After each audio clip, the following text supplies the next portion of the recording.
Hello नमस्कार दोस्तों, स्वागत है आपको हमारे यूट्यूब चैनल देसी लर्निंग अड्डा में।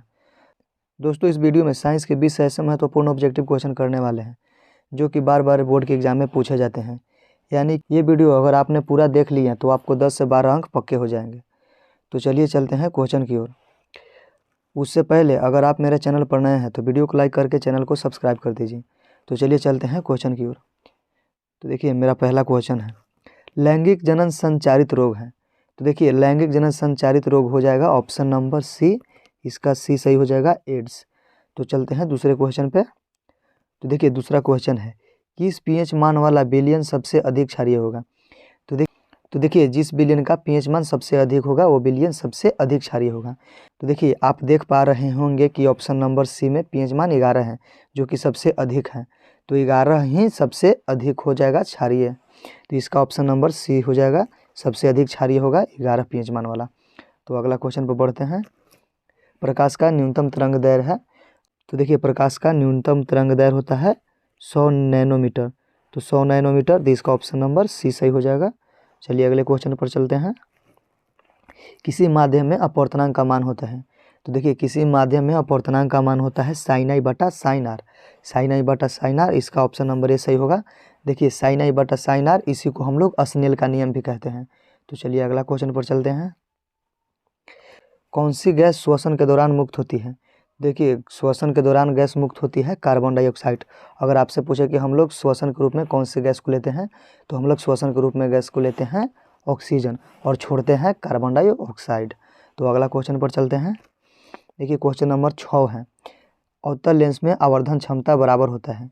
तो देखिए, अवतल लेंस में आवर्धन क्षमता का मान होता है प्रतिबिंब की ऊंचाई बटा वस्तु की ऊंचाई। प्रतिबिंब की ऊंचाई बटा वस्तु की ऊंचाई, तो यानी कि ऑप्शन नंबर सी इसका सही हो जाएगा, भी बटा यू। भी बटा यू इसका सही हो जाएगा। अगला क्वेश्चन को देखते हैं। 5 सतहों से घिरा हुआ ज्यामितीय आकृति को क्या कहते हैं। तो देखिए, 5 सतहों से घिरा हुआ ज्यामितीय आकृति को हम लोग बोलते हैं प्रिज्म। प्रिज्म बोलेंगे, तो यानी कि प्रिज्म ऑप्शन नंबर बी इसका सही हो जाएगा। चलिए अगला क्वेश्चन पर चलते हैं। ऑक्सीजन का परमाणु भार कितना होता है। यहाँ पे भर लिखा गया है, भार होगा। ऑक्सीजन का परमाणु भार कितना होता है। तो देखिए, ऑक्सीजन का परमाणु भार होता है 16।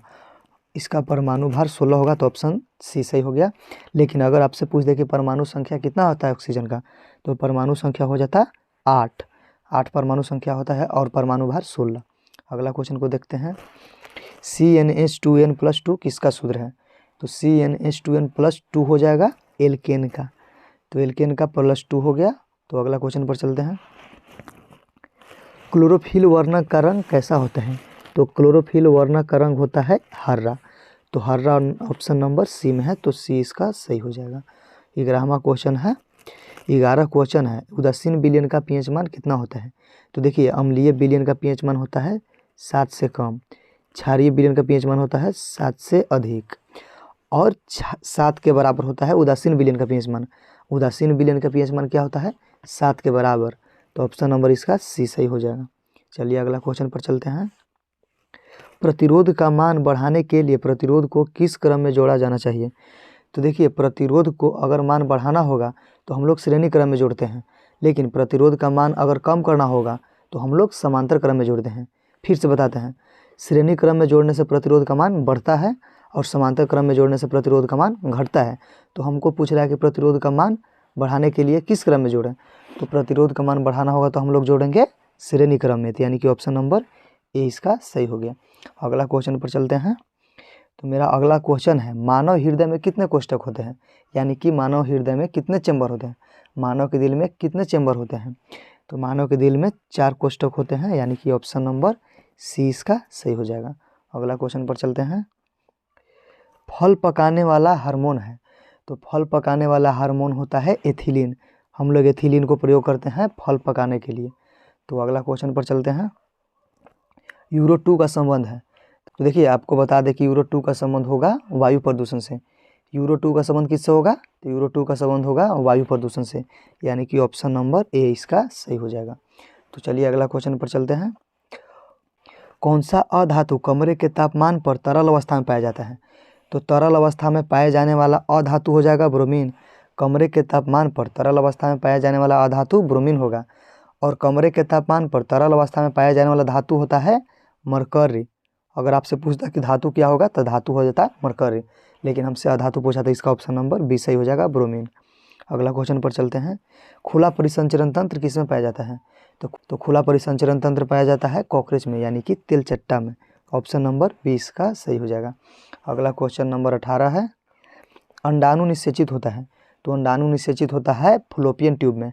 फ्लोपियन ट्यूब, इसी को हम लोग हिंदी में बोलते हैं फ्लोपियन नालिका। तो फ्लोपियन नालिका इसका ऑप्शन नंबर सी सही हो जाएगा। क्वेश्चन नंबर 19 को देखते हैं। तो 19 नंबर क्वेश्चन है, एड्स रोग का प्रमुख कारण क्या है? तो देखिए, एड्स रोग का प्रमुख कारण होगा असुरक्षित यौन संपर्क। अगर कोई व्यक्ति असुरक्षित ढंग से यौन संपर्क में आता है तो उसे एड्स हो जाएगा, यानी कि उसको एड्स होगा। तो ऑप्शन नंबर इसका सही हो जाएगा। क्वेश्चन नंबर 20 है और लास्ट क्वेश्चन यही है।